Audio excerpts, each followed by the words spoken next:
Alors bonjour et bienvenue dans ce nouvel épisode, c'est Nicolas de la chaîne Mister Dividende. Alors j'espère que vous allez tous bien. Alors pour ceux qui ne connaissent pas ma chaîne, je vous rappelle que je partage donc avec vous ma méthode pour générer un revenu passif stable et sécurisé en investissant en bourse. Je publie en règle générale 2 à 3 vidéos par semaine, donc faut pas hésiter, inscrivez-vous, c'est entièrement gratuit.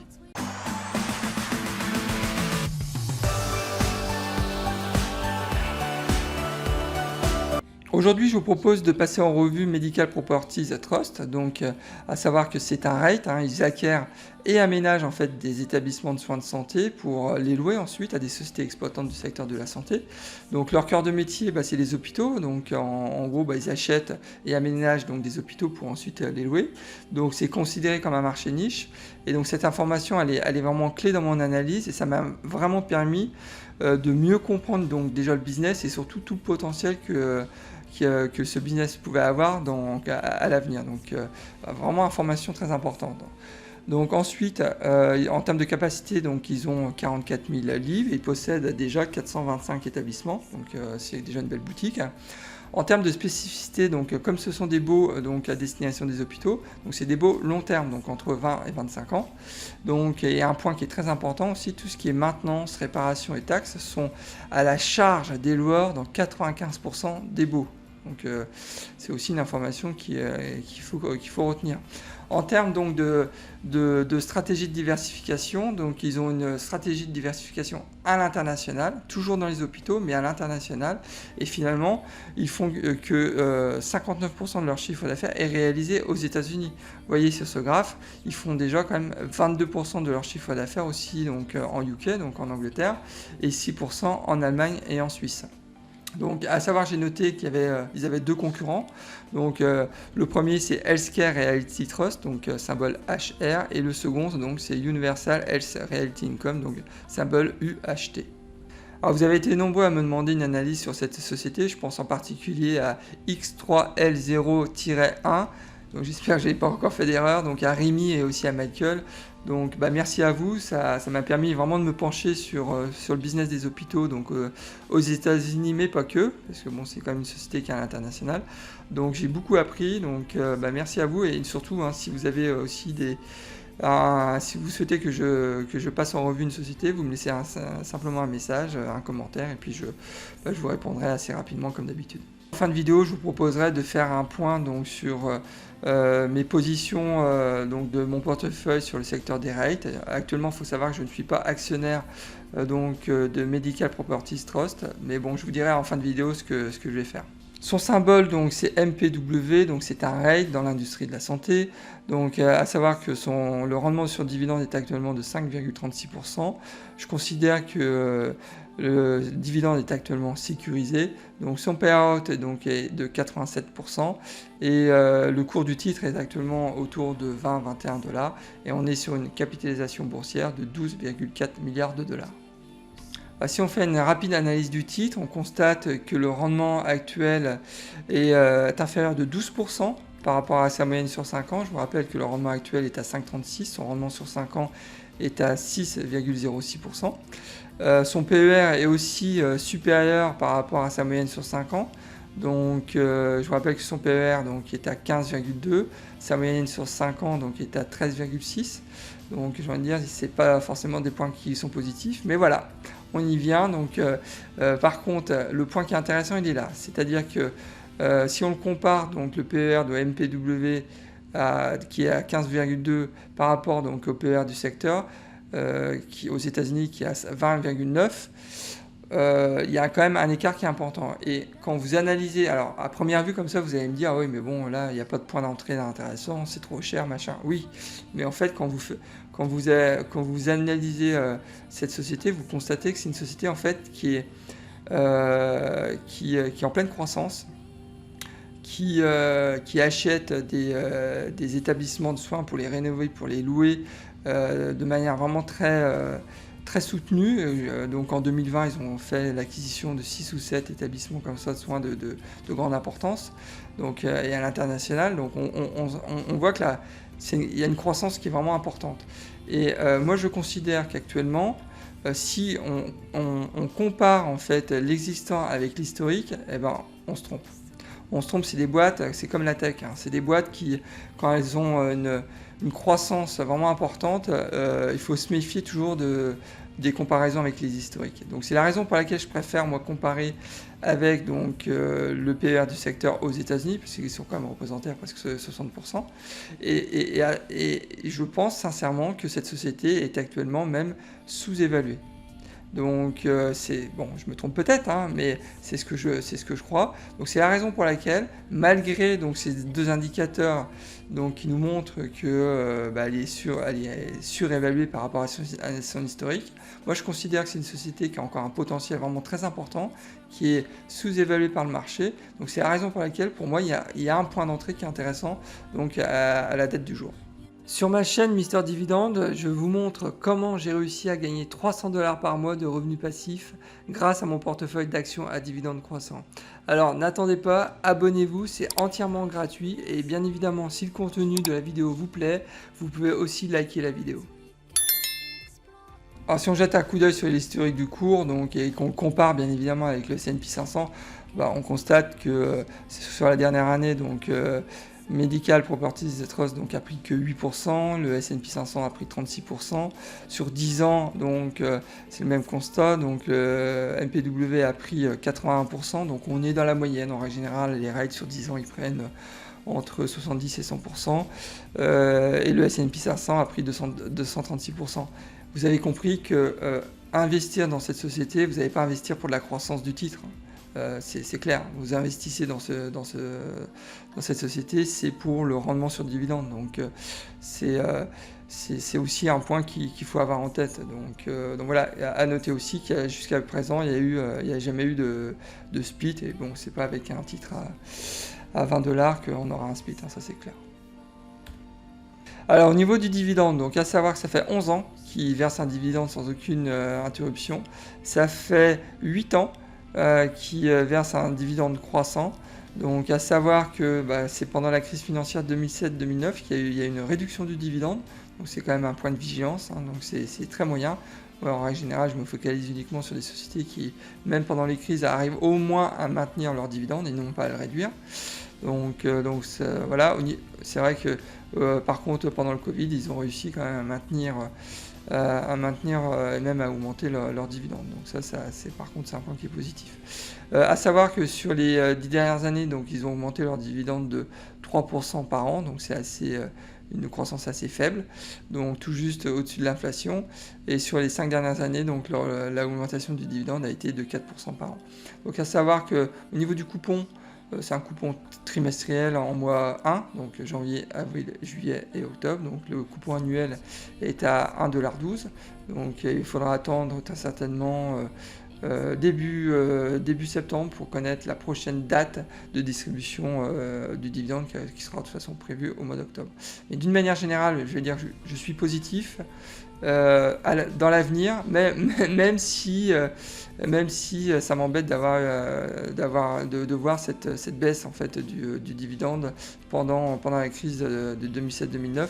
Mais je pense qu'il y a eu une petite erreur de parcours au départ, c'est-à-dire qu'ils ont en fait augmenté de manière trop importante en fait leur dividende entre 2003 et 2006, et la crise financière est arrivée après et bon là ils n'ont pas pu faire face, ça c'est clair.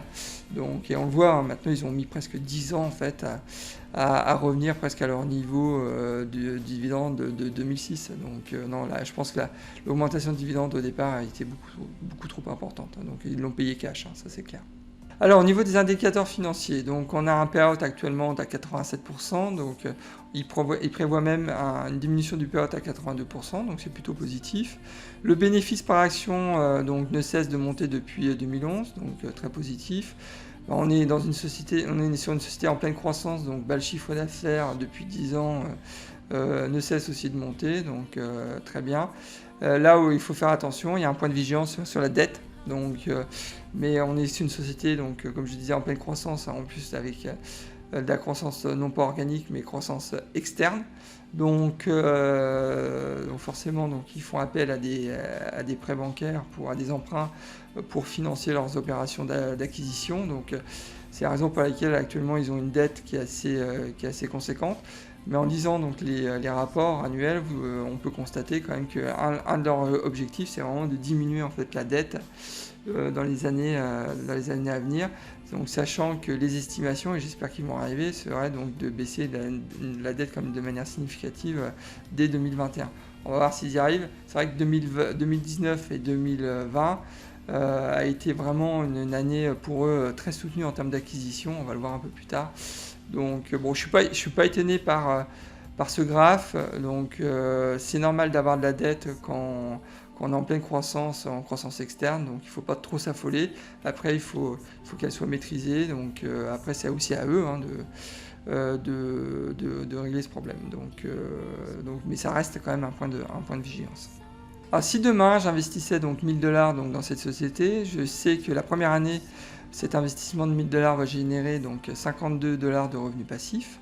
En 2031, donc cet investissement donc de 1000 $ va générer un revenu passif donc de 116 $. Et en 2041, donc dans 20 ans, cet investissement donc générera donc 258 $ de revenus passifs. Donc je suis plutôt positif. Moi, je cherche systématiquement des sociétés qui me permettent d'avoir un revenu annuel donc passif de plus de 200 $, donc sur une base d'un investissement de départ de 1000 $. Donc là, ça remplit parfaitement les critères, donc c'est la raison pour laquelle je suis aussi positif. En analysant cette société, j'ai noté plusieurs points forts. Le premier, bien évidemment, c'est le rendement du dividende, supérieur à 5%, donc c'est quand même un rendement qui est très intéressant. Ensuite, on vient de le voir, la projection du revenu passif sur 20 ans est supérieure à 200 $, donc ça rentre parfaitement dans mes critères. Le troisième point qui est aussi très important, il faut savoir qu'ils ont quand même collecté donc, pendant le Covid 100% de leur loyer. Donc c'est quand même une belle performance. Donc alors il y a des raisons pour ça, je vais vous expliquer pourquoi, mais c'est quand même une belle performance. Ensuite, il faut savoir que, et c'est le corollaire de tout ça, c'est que les loyers en fait des hôpitaux sont très stables dans le temps. D'accord, on est sur des baux en plus de 20 ans, 25 ans. Donc il y a une prévision en fait de leur revenu qui est relativement simple à estimer, et ça, quand vous êtes dans un business avec des prévisions dans le temps avec des projections qui peuvent vous emmener sur les 10 ans, sur les 20 ans à venir, ça vaut tout l'or du monde, je peux vous assurer.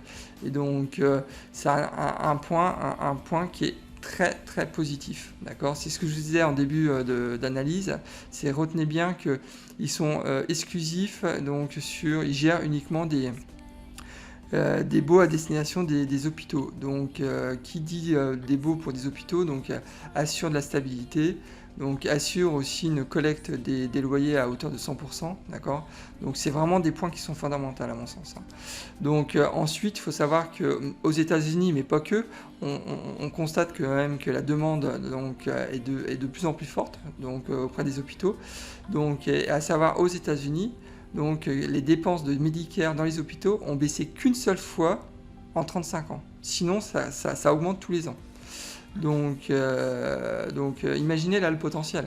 Donc vous comprenez pourquoi c'est vraiment important de bien comprendre que cette société, elle gère un marché niche, et elle gère un marché niche qui est en croissance constante.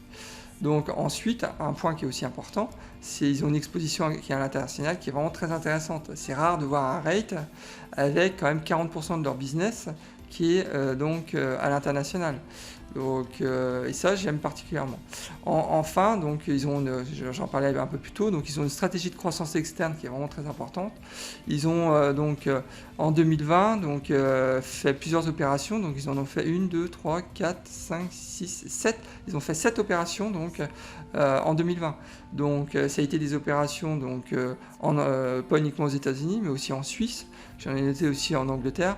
Donc vous voyez, on est vraiment dans une société qui est en pleine croissance, et c'est la raison pour laquelle c'est compliqué aussi de comparer les chiffres de Medical, les chiffres actuels de Medical avec son historique. Donc il faut bien comprendre que c'est vraiment compliqué, parce que la société en fait elle est en telle croissance que les chiffres d'hier, c'est compliqué de les comparer avec les chiffres d'aujourd'hui.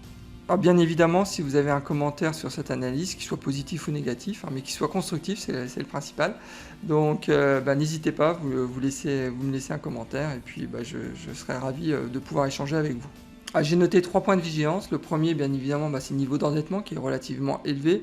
Mais bon, je vous rappelle qu'on est donc sur une société qui est en pleine croissance, en plus croissance externe, donc qui a recours à l'emprunt pour pouvoir financer ses opérations d'acquisition. Donc je suis pas trop étonné du niveau d'endettement actuel. Donc après, il faut juste surveiller ce point. Donc le management a confirmé donc lors de la dernière réunion des actionnaires qu'ils allaient réduire donc ce niveau d'endettement. Donc on va voir s'ils y arrivent. Le second point, je vous rappelle que le secteur de la santé donc, est sous perfusion, donc, avec les programmes Medicaid et Medicare. Donc, ils ont reçu depuis 2020 quand même 100 milliards d'aides gouvernementales suite au Covid, donc c'est quand même un point de vigilance important. Et le dernier point, donc j'ai pas aimé donc, la baisse du dividende pendant la crise financière de 2007-2009. Donc moi je cherche principalement comme des sociétés qui arrivent à maintenir, voire à augmenter leurs dividendes pendant les crises. Ça n'a pas été le cas pour cette société. Donc, mais je considère que c'est certainement dû donc, à un excès de confiance dans la distribution du dividende dès 2004. Vous avez vu que la croissance du dividende a été beaucoup trop importante pendant les premières années. Donc il y a eu une petite erreur de management à ce niveau-là. Enfin, c'est ce que je pense en tous les cas. Alors, pour résumer, je considère que son prix est actuellement attractif. Hein. Vous avez compris que donc, c'était une société qui était en pleine croissance, que c'était compliqué de comparer donc, les chiffres du jour avec donc, son historique.